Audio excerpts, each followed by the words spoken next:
My boyfriend proposed to me that day, but then he got a phone call and ran off. Not long after, I saw his hotel room booking record just as I was about to confront him. His ex-girlfriend sent me a photo of them cuddling, sitting on the sofa. Even if you two are getting married, he was still my boyfriend. Fine, I'll give you someone like that. Looking at the photo of the woman with red lips kissing Ethan's Adam's apple, I actually found it a little beautiful. The ring on her ring finger was digging painfully into her skin, and that engagement ring obviously didn't suit me. I knew it in my heart. This ring wasn't meant to be on my finger. Sure enough, the day he proposed, he went to a hotel with another woman without even an explanation. Instead, he said as if he were giving an order, "Giving you the ring is a promise of something. I'll wait for you tomorrow." Seeing this message, my heart ached to him. What exactly am I to him? Is he just making a helpless choice?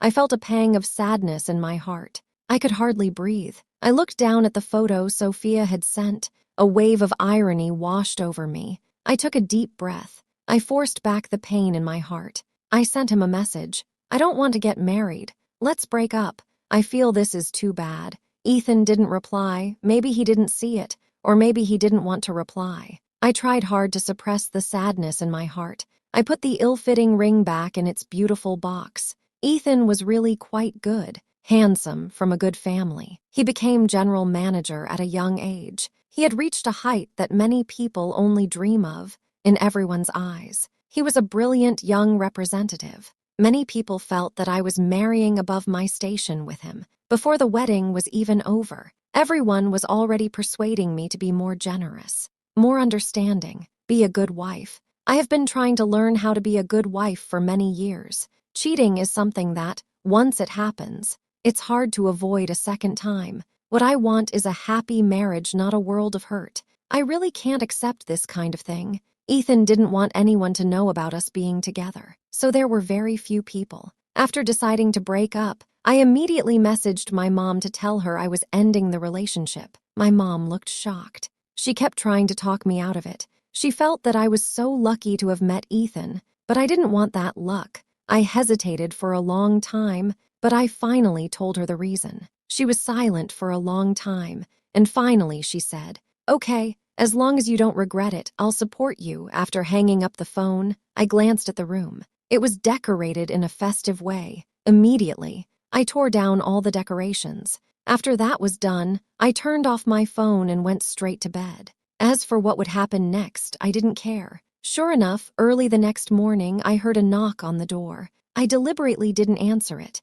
I let the person outside knock all they wanted. When Ethan did something like this, he should have expected this moment. After a while, the person outside seemed to have left. Then there was another knock. This time it was Ethan. His face looked handsome, but he was clearly tired. His clear eyes fixed on me. "Emily, are you going to keep this up? Do you just want to embarrass me?" He wasn't nervous at all. His voice was clear but a little hoarse, as if I was the one being unreasonable. I came back to myself for a moment. I looked at him coldly. I asked, "Ethan, from which angle are you questioning me? Can you stop messing around? I'm really tired lately. Aren't we still good?" When he spoke, his voice sounded a little softer, but I really found it funny. It's exhausting to juggle between two women. How can it be considered good? I didn't want to waste time with him. I thought about bypassing him and going straight out. Unexpectedly, he grabbed my wrist tightly. The palm of his hand was warm. The moment it touched my wrist, I was so scared that I jerked his hand away. I stared at him angrily and said, "Don't touch me." Ethan froze for a moment. He obviously didn't expect me to react like this. It seemed like he wanted to say something. "Ethan, I've already given you face. Don't come looking for me again." He raised his voice. It sounded a little unhappy. "Didn't you say you wanted to get married? I already gave you a wedding ring. Why are you dissatisfied again? I've been busy with work. I'm really tired. What do you want me to do? Can't we just have a nice chat? What's there to chat about? What you did in that hotel room with that other woman." I deliberately emphasize the word room. I say it slowly. Ethan's eyes are like black ink. His face is so dark it's frightening. His voice is cold. "Huh, people like you've got impure thoughts." I stare at Ethan, watching his mouth open and close.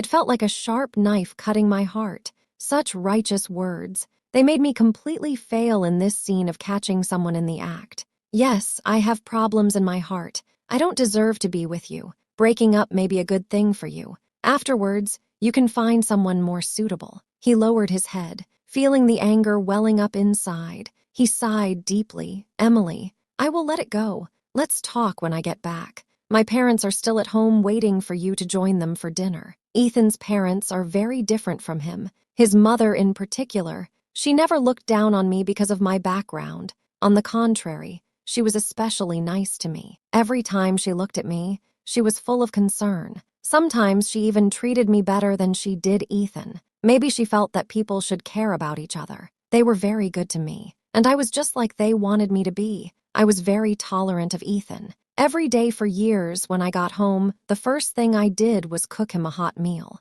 I just wanted him to come home after a long day and rest. I never thought I would be so tolerant of him. I never thought I would let him get so close to someone else. After all, this is something that needs to be explained. I couldn't refuse him. I just didn't take Ethan's car. I decided to drive myself when I saw his face. It wasn't good, but he didn't say anything. I went with him to his parents' house. Before we even entered the house, I heard my aunt say, "Emily likes yogurt. Go buy some of her favorite." "Okay," I said, "I'll go right away." My uncle walked to the door. He paused when he saw us, but soon a friendly smile appeared on his face. "You're back," he said. "Come in." "I'll be right back," I said, feeling a little awkward. I didn't know what to say. The words I had prepared in my heart suddenly disappeared. On the way here, I kept wondering if they would scold me, if they would blame me. But no, not only did they not scold me, they all smiled at me. Ethan took my slippers from the shoe cabinet and put them on the floor. I pursed my lips, put on my shoes, and said thank you quietly. His movements paused for a moment. His eyes were a little complicated. I deliberately didn't look him in the eye and walked in skillfully. My aunt was busy in the kitchen. She hurried out when she heard us. "Emily is here. Go sit on the sofa for a while. Dinner will be served soon." She wore a smile. It looked very warm with my uncle's smile, as if what happened before never happened. I felt a little guilty, but I was more determined to break up. I answered, sat on the sofa, stared at the TV with a black screen a little awkwardly. Ethan poured me a glass of water and placed it in front of me. I thought to myself, I'm so nervous. This is obviously not my first time here. I looked him straight in the eye and said calmly, "This is not the first time, but this is the last time." After saying that, I looked up and locked eyes with Ethan and then added, "After all, this is someone else's home." Ethan clenched the glass of water in his hand. His fingertips turned pale. She pursed her lips, as if she was trying to hold back something. At that moment, the doorbell rang. Ethan got up to answer the door. A sweet voice came from outside the door. "Ethan, brother, what are you doing at home? It smells so good," Sophia asked cheerfully. Her tone was full of excitement. I turned my head and glanced at her. She habitually changed her shoes. She was also carrying a carefully prepared gift in her hand. When she saw me, she obviously froze for a moment and forced a smile on her face. "Emily is here too." I gave her a cold glance. My eyes rested on the slippers she was wearing. They were pink and had cute bunny rabbit designs on them. What a coincidence. They were a pair with Ethan's. A wry smile appeared at the corner of my mouth. I thought to myself, it seems I've always been superfluous. The atmosphere suddenly became a little awkward. I felt Sophia's gaze like it was trying to see right through me. Everyone is eating. Ethan carefully and patiently picks the fish bones out of my mouth. Wow, my son has grown up. He's so concerned about others at the dinner table. My uncle teases. Ethan hands the selected fish pieces to Sophia. "You remember that I like fish," Sophia says. The two people who were still teasing suddenly fell silent. Seeing this situation, my aunt immediately tells Ethan to help me pick food.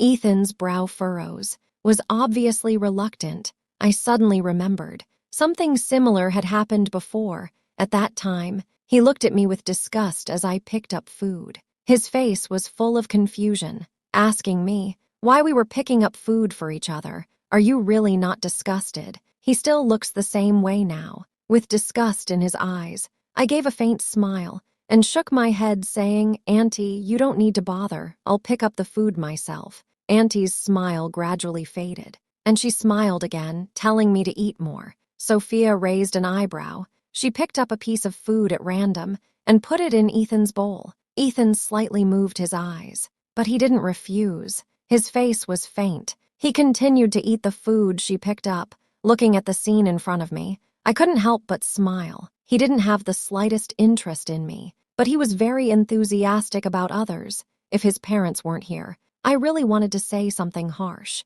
The aunt's face suddenly changed and hurriedly covered her mouth and coughed a few times. She said, "Ethan, take care of Emily." Ethan glanced at me. He didn't seem to want to, but he still put a piece of fish in my bowl. I glanced at it. It was full of bones. Compared to the fish in Sophia's bowl, it was like heaven and hell. From that moment on, I couldn't enjoy my meal anymore. The fish he put in my bowl, I didn't touch it at all. When I finished eating, the piece of fish in my bowl stood out. I pretended not to see it. I said softly, "Thank you for your hospitality, but I need to make something clear. Ethan and I have broken up. I was sorry to disappoint you." My aunt and uncle were stunned. Ethan looked gloomy. He didn't say a word. He just stared at me. Sophia, on the other hand, acted very anxious. "Emily, sis, what are you doing? What's the point of breaking up? Do you think relationships are a game?" Looking at her pretending to be puzzled, I really felt sick in my heart. I gave a small smile and asked in return, "Don't you know what the reason is?" "Emily," Ethan suddenly interrupted me, looking very bad, not looking very happy, I've already said. "I only treat Sophia as a sister. Don't you stop messing around." Sophia's face changed instantly. She looked a little helpless. She couldn't smile. The intimate gestures in the photo flashed through my mind again. This made me a little reluctant to continue the argument. I slowly stood up, facing the two somewhat confused elders. I said softly, "Uncle and Aunt, thank you for your hospitality. I'll treat you to dinner next time I have the chance. I'll leave this time." Aunt was very wise. She sensed that something was wrong. Reluctantly stood up. "It's okay. You're welcome to visit any time." I nodded perfunctorily, but I knew in my heart there would be no more opportunities like this in the future. After leaving Ethan's house, I was furious. I drove fast, turning a corner. I saw Ethan chasing after me in the rearview mirror. Behind him was Sophia. Sophia was shouting Ethan's name, trying to make him stop. I just sneered, accelerated and drove on. When I got home, I immediately started packing. I didn't want to see anything related to Ethan anymore. But when I saw the old photo in the study, I felt a flash of emotion. The photo was prominently displayed on the bookshelf. The boy tilted his head, looking at the girl in his arms. His eyes seemed to twinkle with starlight. That was Ethan and me, the us we once were. But all the good times ended before Sophia returned to China. I stood there in a daze for a while. After I adjusted my mood, I walked into my gallery. The two characters' union in front of the gallery seemed particularly ironic at the moment. Ethan gave me this name as a birthday gift, but soon after Sophia returned from abroad, he reported my gallery. He also bought the shares from my partner at a high price. This series of actions was really handy. Sophia wanted to hold an art exhibition here, but her work was not good enough. Seeing that I had entered the gallery, the staff congratulated me on my marriage. Their smiles warmed my heart, but then I felt a little lost. Who would have thought I hadn't even finished the wedding sweets I'd given them, and I was already single again? After that, I focused all my energy on work. I deliberately avoided anything to do with Ethan. Only then did I realize it was actually quite easy to avoid someone. I was so busy dealing with the gallery's shares that I hadn't seen Ethan for a few days. Just when I thought he was off having fun again, suddenly, I saw a familiar figure downstairs. I had returned home after meeting with a client that day. I had just entered the complex. I saw a tall man standing under the streetlight. It was Ethan. He was holding a bouquet of bright red roses. His face had that confident expression. It was hard to ignore.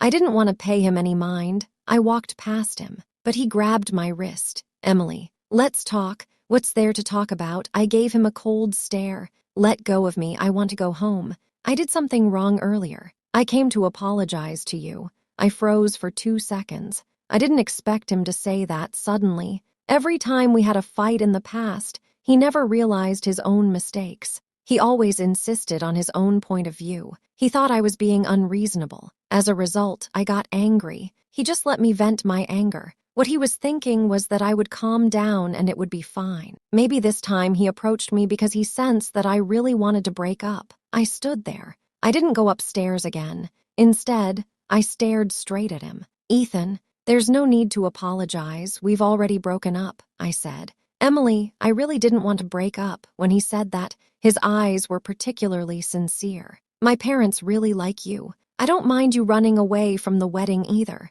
Let's start again." Hearing this, I felt another chill in my heart. What a joke. I actually thought he would change. This man I have liked for many years. He wants to get back together, but it's not because he loves me. It's because of his parents' opinions. Getting back together is just to reassure his parents. I couldn't help but laugh, pretending to be calm. The corners of my mouth curled up slightly. "Did you get called by your aunt and uncle to apologize to me?" He didn't say a word, but his eyes seemed to answer my question. "Ethan, has anyone ever told you are you really that hypocritical?" I looked calm. I spoke slowly. A flash of surprise crossed Ethan's eyes. He didn't seem to expect me to treat him like this. In fact, he had been spoiled since birth. His life had been smooth sailing. This was probably the first time he had been confronted like this. I asked him, "Ethan, do you know what I want? Just tell me what you want. I will try my best to help you." My mouth curled up slightly, with a hint of sarcasm. "You can't give me what I want. Actually, what I want is very simple. I just want him to love me and only me. But this simple wish is too difficult for him, because in his heart there is no place for me. Between Sophia and me, he has never put me first." I turn around and go upstairs.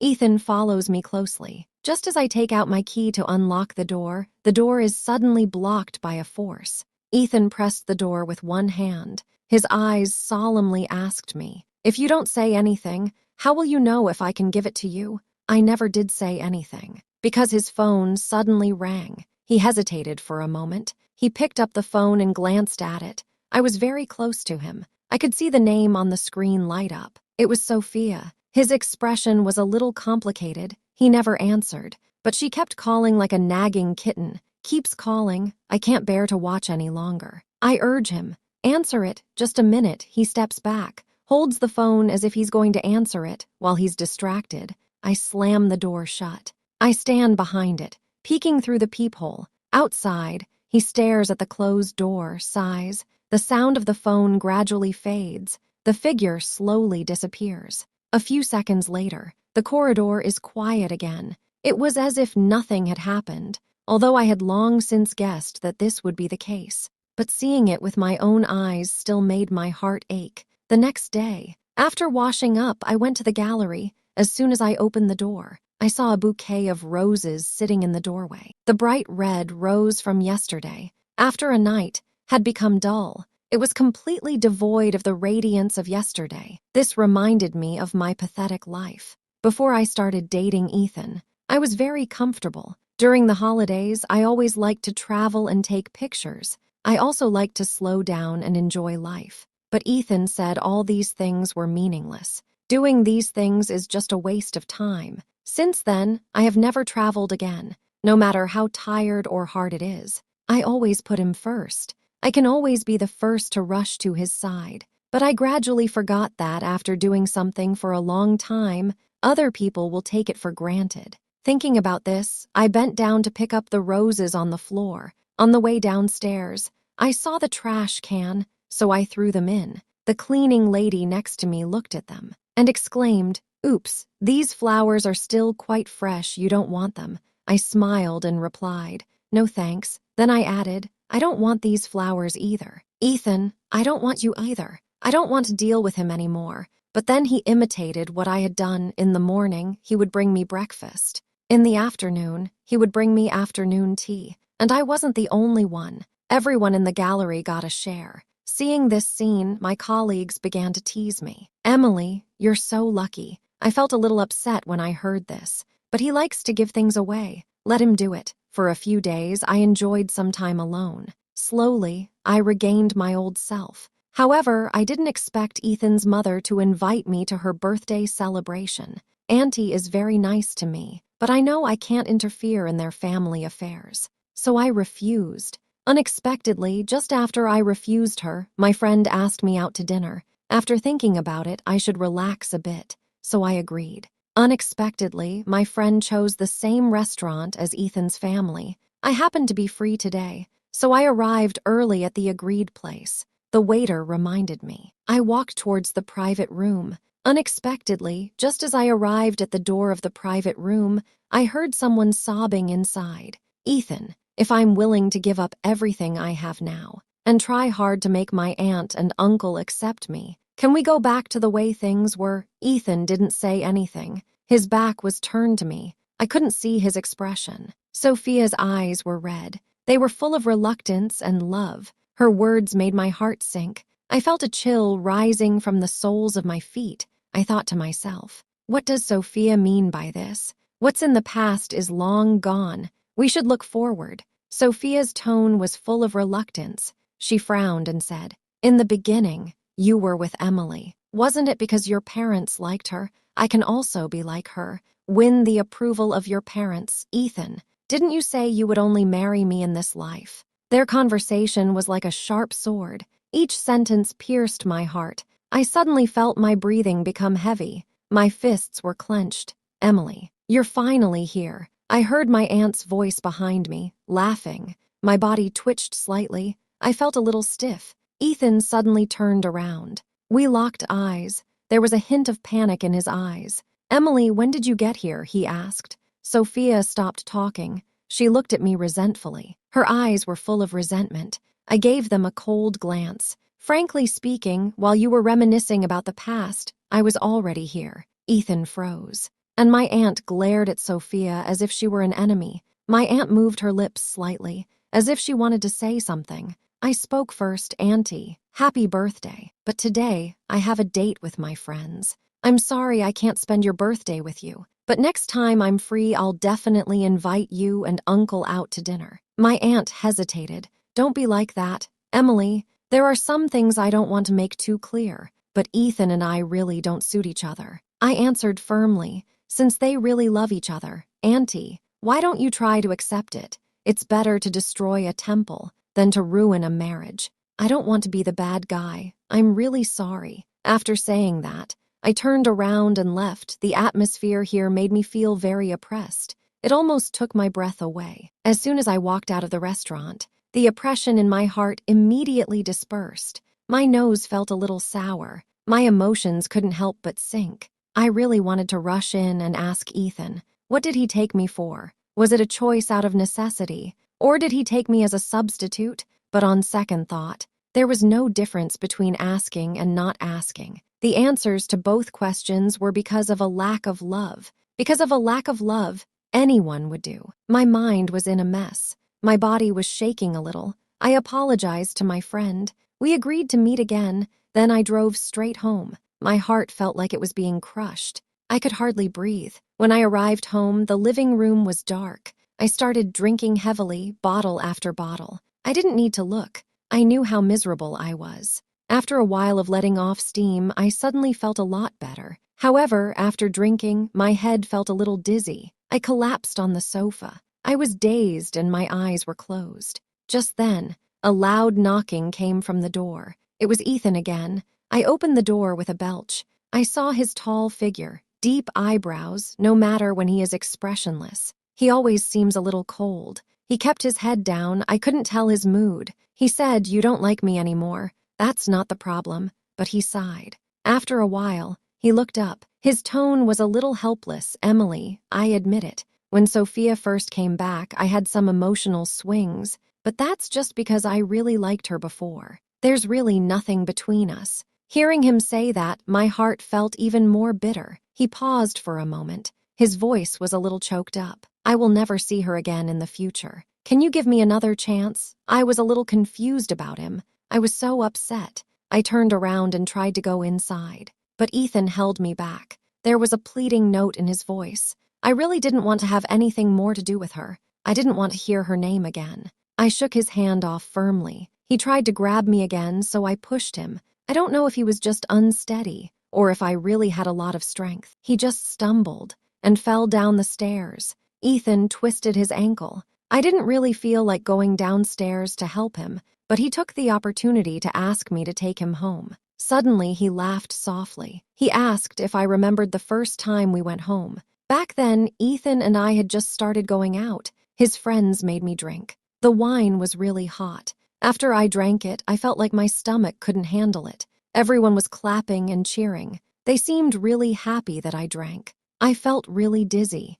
I decided to go to the bathroom. The water wet my hair. A few strands of damp hair stick to my forehead. Just then, I hear footsteps. I turn my head. It's Ethan. He comes over to me, holds me in his arms, points at the mirror. Don't drink outside again. I'm afraid people will think badly of you. I look at myself in the mirror. The slight drunkenness makes me feel charming and soft, and somehow sexy. Ethan just kept staring at me through the mirror. I turned around, leaned against him, and said coquettishly, "Then drink for me." Ethan didn't say anything, but he kept pouring me glass after glass at the table. In the end, he got drunk. I put my arm around him, called a taxi, and went home. In my relationship with Ethan, although it was difficult, he still helped me avoid drinking. Seeing me seemed to cheer him up a bit. His smile crept from the corner of his eyes to his mouth. As I watched him smile, I sighed helplessly. I decided to walk him home.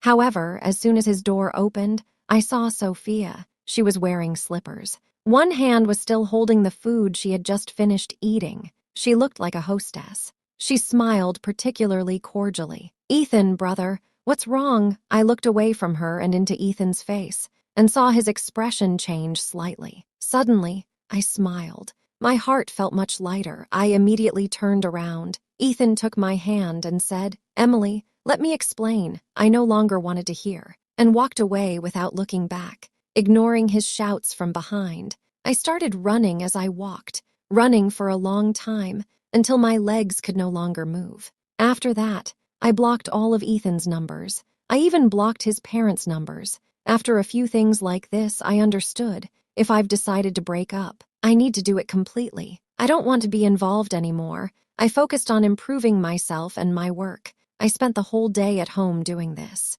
I completely stopped thinking about people who would affect my mood. "Emily, how many days will our business trip be?" I sorted out the things on the table. I looked up at my new assistant who asked me. I answered, 2 days is enough. Just pack a change of clothes." This new assistant was recommended to me by my previous assistant before she left. She went on maternity leave to look after her child. She introduced her cousin. I didn't really want to use a relative, but I didn't realize that, although he was young, he was really not bad at his job. He was also no worse than his sister, so I kept him on. Ryan is very reliable. I have no worries about him. I didn't realize that he made a mistake on our first business trip. Now we're both in the hotel, looking at each other. For a moment, we don't know what to say. Ryan is a little nervous. He keeps asking the receptionist, "Are you sure there are no rooms available?" The receptionist looks a little helpless. She explains, "Sorry, I've already made it very clear. There really aren't any rooms available. It's been raining heavily for the past few days. Many tourists are stranded in the hotel. The rooms are full." Ryan listens. He wants to ask again, but he sighs. He thinks, "Never mind, that's it. A room is better than nothing." Luckily, it's a twin room. If there was only one bed, I really don't know what I would do. I thought about the difference between men and women, so I used the bed sheets to make a simple partition between the 2 beds. Unexpectedly, he said directly, "That, I can sleep in the bathroom, or in the hallway is also fine." Hearing him say that, I couldn't help but laugh. Let him relax and go to sleep. "Emily, just go to sleep. I'll silence my phone. I won't disturb you." He curled up under the covers. I couldn't even see a hair. His voice was muffled. I couldn't hear what he was saying. I was really sleepy. I closed my eyes and fell asleep. Thank goodness I got through the night.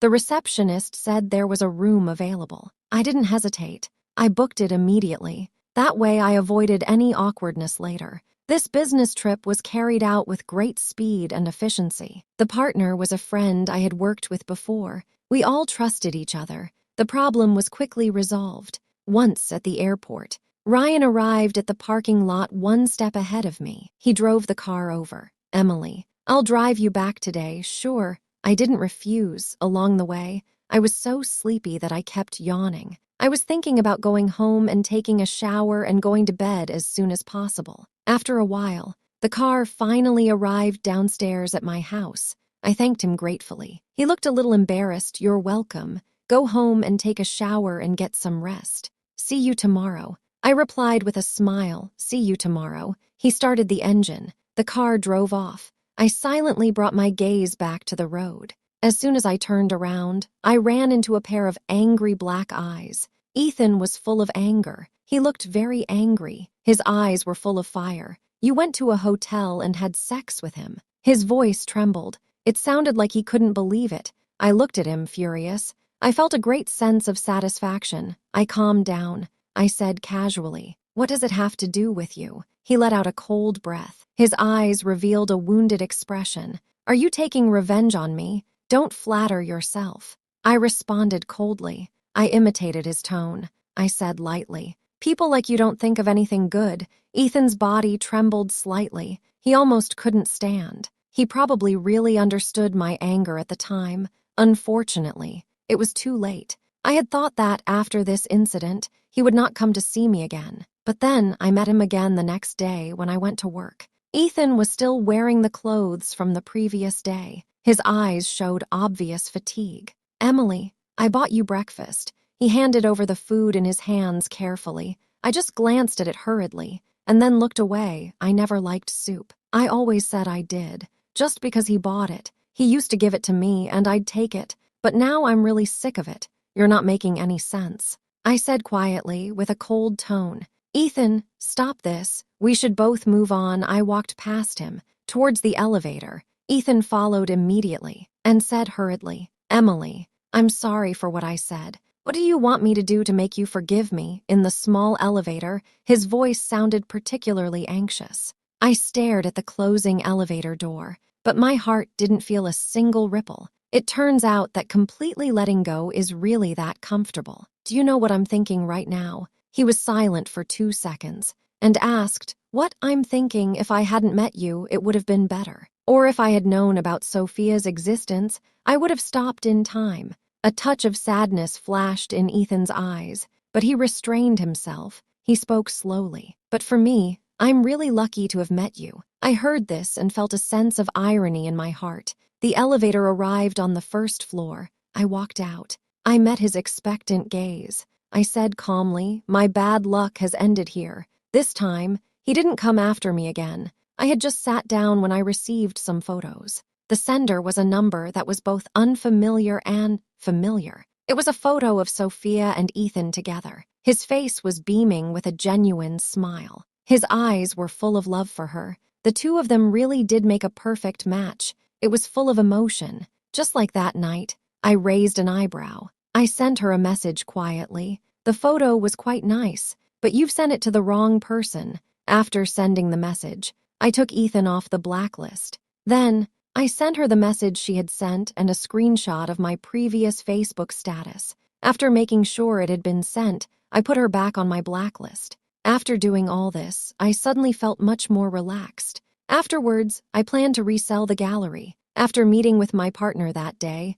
my mouth curled up slightly. As I looked up, I happened to see Ethan's deep, affectionate black eyes. There was also a hint of regret in them. I put on a smile, pretending not to care, and continued walking. When I was about to walk past him, he suddenly grabbed my wrist. "Emily, I know I was wrong. I didn't understand the situation before. I didn't know how to behave with her. Can you give me another chance? I promise I won't contact her again." As he said this, I really felt helpless. Tears glistened in Ethan's eyes. His originally calm face was filled with guilt and remorse. But there is no such thing as a do-over in life. Not everything that's done is forgiven. "Ethan, don't you think that's a bit offensive? What happened in the hotel that night is between you two, but I'm not stupid. Don't think I won't make you talk." Ethan's face turned pale. He asked, trembling, "You really can't forgive me. I was drunk that night. I don't even remember what happened."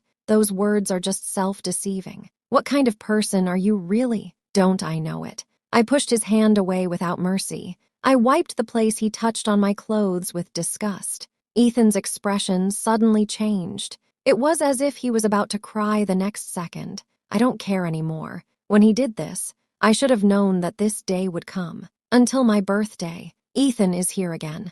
I looked at him coldly, ready to turn around and walk away. Ethan was so desperate that he didn't know what to do. He quickly grabbed my sleeve and said, "Don't be like this, Emily. I just want to say happy birthday to you in person. This is ridiculous. Do you even remember my birthday last year?" I shrugged, my face full of dissatisfaction. I waited at home all night, but all I got was you and Sophia coming back drunk. I'll make it up to you. I'll be with you every year on your birthday. Ethan looked at me. His eyes were sincere. I didn't say anything. I just threw the cake in his hands onto the floor. The cream spilled all over the floor. It also got on his clean suit. It looked quite embarrassing. Ethan still held my sleeve, like he was showing off. He said, "I bought the gallery back. The name is still Yunan, which is our name." I froze for a moment. "Hurry up and say it, please. Spare me. Some wounds cannot be healed." Our relationship was already like that moment,